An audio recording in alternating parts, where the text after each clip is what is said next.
ನಮಸ್ಕಾರ ಸ್ನೇಹಿತರೆ. ಫೈನಲಿ ಇಲ್ಲಿ ಮಾನ್ಯತಾ ಅರೆಸ್ಟ್ ಆಗೋ ಗಳಿಗೆ ಬಂದೇ ಬಿಡ್ತು. ಆ ಕಡೆ ಕಿಟ್ಟಿ ಪ್ರಾಣನ ತೆಗ್ದೇ ಬಿಟ್ನ. ಏನಾಗ್ತದೆ ಇದು ಎಲ್ಲವನ್ನ ಕೂಡ ತಿಳ್ಕೋಬೇಕು ಅಂದ್ರೆ ಈಗಲೇ ನಮ್ಮ ಈ ಚಾನಲ್ನ ಸಬ್ಸ್ಕ್ರೈಬ್ ಮಾಡಿ, ಹಾಗೆ ಒಂದು ವಿಡಿಯೋವನ್ನ ಪೂರ್ತಿಯಾಗಿ ನೋಡಿ. ಇಲ್ಲಿ ಕಿಟ್ಟಿ ವೈಶ್ವಕ ಅಮ್ಮನ ಕಿಡ್ನಾಪ್ ಮಾಡಿದ್ದಾರೆ. ಕಿಡ್ನಾಪ್ ಮಾಡೋದ್ರ ಮುಖಾಂತರ ವಿಡಿಯೋ ಕಾಲಿಂಗ್ ನಲ್ಲಿ ನಿಮ್ಮಮ್ಮ ನೋಡು ನನ್ನ ಹತ್ರ ಇದ್ದಾರೆ, ನೀನು ಹೇಗೆ ನಮ್ಮ ಮನೆಯವ್ರನ್ನೆಲ್ಲ ಸಾಯಿಸೋಕೆ ಸ್ಕೆಚ್ ಹಾಕಿದ್ದೆ ಅಲ್ವಾ, ಇಡೀ ಮನೆನೇ ಸರ್ವನಾಶ ಮಾಡ್ಬಿಡ್ತದೆ.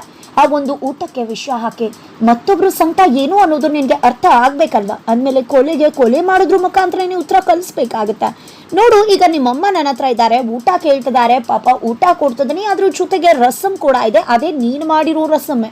ಮೊದಲು ಈಗ ಅನ್ನ ಸಾರು ಬಡಿಸ್ತೀನಿ, ಆಮೇಲೆ ಮೊಸರನ್ನ, ಆಮೇಲೆ ರಸಮ್. ಅಷ್ಟ್ರ ಒಳಗಡೆ ನಾನು ಹೇಳುವ ಅಡ್ರೆಸ್ಗೆ ಬಂದು ನಿಮ್ಮಮ್ಮನ ಕಾಪಾಡ್ಕೊಳಕಾದ್ರೆ ಕಾಪಾಡ್ಕೊಡಿ, ಇಲ್ಲ ಅಂದ್ರೆ ನಿಮ್ಮಮ್ಮನ ಕತೆ ಮುಗೀತು ಅಂತ ಕಿಟ್ಟಿ ಹೇಳಿದ ತಕ್ಷಣ ಏನೂ ಮಾಡಬೇಡ ಅಂತ ಹೇಳಿ ಇಬ್ರು ಕೂಡ ಓಡ್ಕೊಂಡು ತಮ್ಮ ಅಮ್ಮನ ಬಳಿಗೆ ಓಡಿ ಬರ್ತಾ ಇದ್ದಾರೆ.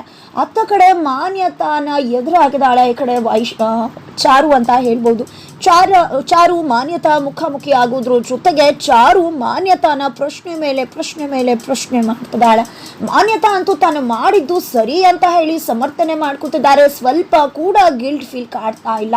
ಇದನ್ನ ನೋಡಿದ್ದೆ ಚಾರುಗೆ ಸಿಟ್ಟತ್ ಬಿಡುತ್ತೆ. ಏನ್ ಮಾವ್ ನೀನು, ನಿನ್ನ ಕ್ಷಮಿಸೋಣ ಅಂತ ಅನ್ಕೊಂಡಿದ್ದೆ, ಆದ್ರೆ ಏನೆಲ್ಲ ಮಾಡಿಬಿಟ್ಟೆ ನೀನು, ಒಂಚೂರು ಪಾಪ ಪ್ರಜ್ಞೆ ಕಾಣಿಸ್ತಿಲ್ವಲ್ಲಮ್ಮ, ಇಷ್ಟೆಲ್ಲ ಮಾಡಿದ್ದೀನಿ ಅಂತ, ಎಷ್ಟು ಬೆಂದಾಸಾಗಿ ನಾನು ಮಾಡಿದ್ದೆ ಸರಿ ಅಂತ ಬೀಗ್ತಾ ಇದೆಯಾ ನೋಡು ಅಂತ ಹೇಳ್ತಿದ್ರೆ, ನನ್ನ ಬೇಬಿ ಚೆನ್ನಾಗಿರ್ಬೇಕು ಅಂತಾನೆ ನಾನು ಇಷ್ಟೆಲ್ಲ ಮಾಡಿದ್ದು, ಅವ್ನು ನಿನಗೆ ಸರಿಯಾಗಿ ಸೂಟಬಲ್ ಅಲ್ಲ, ಆದ್ರೆ ಕೇಳಲಿಲ್ಲ, ಅದಕ್ಕೆ ಇಷ್ಟೆಲ್ಲ ಮಾಡಿದೆ ಅಂದಾಗ ಕಿಟ್ಟಿ ಹೆಸರಲ್ಲಿ ನನ್ನ ಗಂಡನಾಗಿ ಕಳ್ಸಿದ್ಯಲ್ಲ, ಅವ್ರ ಮನೆ ತಮ್ಮನೆ, ನಿನ್ಗೇನು ಅನ್ನಿಸ್ಲಿಲ್ವಾ, ನನ್ನ ಗಂಡನ್ನ ಕೊಲ್ಲೋಕ್ ನೋಡಿ ಜೈಲ್ಗೆ ಹಾಕಿದ್ಯಲ್ಲ, ನನ್ನ ಮನೆಯವ್ರಿಗೆ ತೊಂದರೆ ಕೊಟ್ಟಿಯಲ್ಲ, ಗಂಡನ ಮನೆಯವ್ರಿಗೆ ಏನೂ ಅನ್ನಿಸ್ಲಿಲ್ವಾ, ನೀನು ಒಂದು ಹೆಣ್ಣ, ನೀನು ಒಂದು ಮಾಮ ಅಂತ ಪ್ರಶ್ನೆ ಮಾಡ್ತಿದ್ದಾಳೆ ಚಾರು. ಏನ್ ಮಾಡೋದು, ಎಷ್ಟೇ ಪ್ಲಾನ್ ಮಾಡಿದ್ರು ಕೂಡ ನಾನು ಅನ್ಕೊಂಡಾಗೆ ಏನೂ ಕೂಡ ಆಗ್ಲೇ ಇಲ್ವಲ್ಲ, ನೀನೇ ಗೆದ್ದೆ, ನಾನು ಸೋತೆ, ಆದ್ರೂ ಕೂಡ ನನಗೆ ನಿನ್ನ ಬಗ್ಗೆ ಯಾವುದೇ ರೀತಿ ಬೇಸರ ಆಗಲಿ ದ್ವೇಷ ಆಗಲಿ ಇಲ್ಲ ಬೇಬಿ ಅಂತ ಹೇಳ್ತಿದ್ದಾರೆ. ಏನಂತ ಮಾತಾಡ್ತಿದ್ಯಾ ನೀನು, ಖಂಡಿತವಾಗ್ಲೂ ನೀನು ಮಾಡಿರೋ ಕರ್ಮಕಾಂಡಕ್ಕೆ ಖಂಡಿತ ನಿನಗೆ ಶಿಕ್ಷೆ ಸಿಗತ್ತಾ ಅಂತ ಹೇಳ್ತಿದ್ದಾಳೆ. ನನ್ನ ಡ್ಯಾಡ್ಗೆ ಯಾಕೆ ಹೇಳಲಿಲ್ಲ ಗೊತ್ತಾ, ಬಂದ ತಕ್ಷಣ ಹೇಳ್ಬೋದಿತ್ತು, ಆದರೆ ತುಂಬ ಖುಷಿಯಾಗಿದ್ರು ಡ್ಯಾಡ್, ಅದಕ್ಕೆ ಅವ್ರ ಮನಸ್ಸಿಗೆ ನೋವು ಮಾಡೋಕೆ ಇಷ್ಟ ಇರಲಿಲ್ಲ, ಹಾಗಂತ ಹೇಳ್ದೆ ಹೋಗ್ತೀನಿ ಅಂತ ಅನ್ಕೋಬೇಡ ಅಂತ ಹೇಳ್ತಿದ್ದಾಗಲಿ ರಾಮಾಚಾರಿ ಅಲ್ಲಿಗೆ ಬರ್ತಾನೆ. ರಾಮಾಚಾರಿ ನೋಡಿದ್ದೆ ಈ ಕಡೆ ಕೇಳಿಸ್ಕೊಂಡ್ಬಿಟ್ಟೇನು ಅಂತ ಮಾನ್ಯತಾ ಶಾಕ್ ಆಗಿದ್ರೆ, ಏನಿದು ರಾಮಾಚಾರಿ, ನಾವು ಮಾತಾಡಿದ್ದನ್ನ ಕೇಳಿಸ್ಕೊಂಡ್ಬಿಟ್ಯಾ ಅಂದಾಗ, ನೀವೇ ರೀತಿ ಕೇಳ್ತಿದ್ರಾ ಅಂದರೆ ಖಂಡಿತ ಏನು ಸೀರಿಯಸ್ ಆಗಿರೋ ವಿಷಯನೇ ಮಾತಾಡ್ತಿದ್ದೀರಾ ಅಂತ ಅನ್ಸುತ್ತೆ. ನಾನು ಯಾವತ್ತಾರು ಇನ್ನೊಬ್ರನ್ನ ಕೇಳಿಸ್ಕೋತೀನ, ಖಂಡಿತ ಕೇಳಿಸ್ಕೊಳ್ಳಿಲ್ಲ. ಅಮ್ಮ ಮಗಳು ಏನು ಮಾತಾಡ್ತಿದ್ದೀರಾ ಮಾತಾಡಿ ಅಂದಾಗ, ಏನು ಮಾತಾಡೋದು, ನಾನು ಏನು ಮಾತಾಡ್ತಿದ್ದೀನಿ ಅಂತ ಮಾಮ್ಗೆ ಆಲ್ರೆಡಿ ಗೊತ್ತಾಗಬೇಕಾಗಿರೋದು ಅಳಿಯ ಮಾವಂಗಷ್ಟೇ ಅಂತ ಹೇಳ್ತಿದ್ದಾಳೆ. ಇದೆಲ್ಲವೂ ಕೂಡ ಕನ್ಫ್ಯೂಷನ್ ಆಗ್ತದೆ ರಾಮಾಚಾರಿಗೆ. ಅತ್ತ ಕಡೆ ವೈಶ್ವಕ ಮತ್ತು ವಿಶ್ವಾಲ್ ಇಬ್ರು ಕೂಡ ನೀನು ಹೇಳಿದ ಸರ್ಕಲ್ಗೆ ಬಂದಿದ್ದೀವಿ ಅಂತ ಹೇಳಿದ ತಕ್ಷಣ, ಹೌದಾ ನಾನು ಹೇಳಿದ ಸರ್ಕಲ್ ಇದಲ್ವಲ್ಲ, ವಿಜಯನಗರ ಸರ್ಕಲ್ ಅಂತ ಹೇಳ್ತಾನೆ.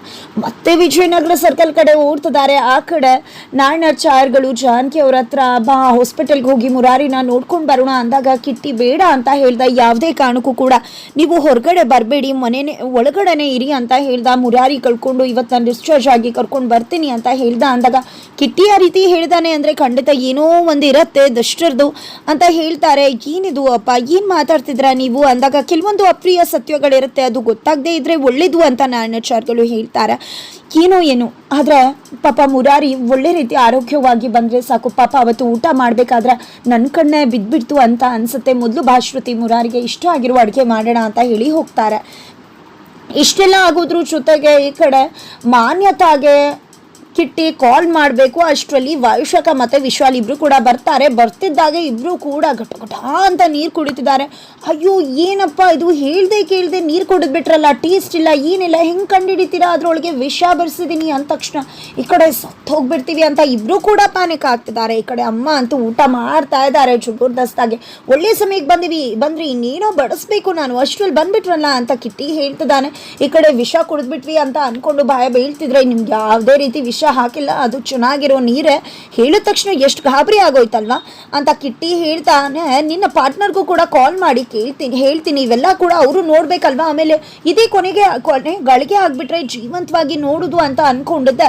ಚಾರು ಹೋಗ್ತಿದ್ದಾಗೆ ಈ ಕಡೆ ಮಾನ್ಯತಾಗೆ ಕಿಟ್ಟಿ ಕಾಲ್ ಮಾಡ್ತಾರೆ, ವಿಡಿಯೋ ಕಾಲಿಂಗ್ ಮಾಡ್ತಿದ್ದಾಗೆ, ನೋಡು ನಿನ್ನ ಪಾರ್ಟ್ನರ್ ಸ್ಥಿತಿ ಏನಾಗಿದೆ ಅಂತ.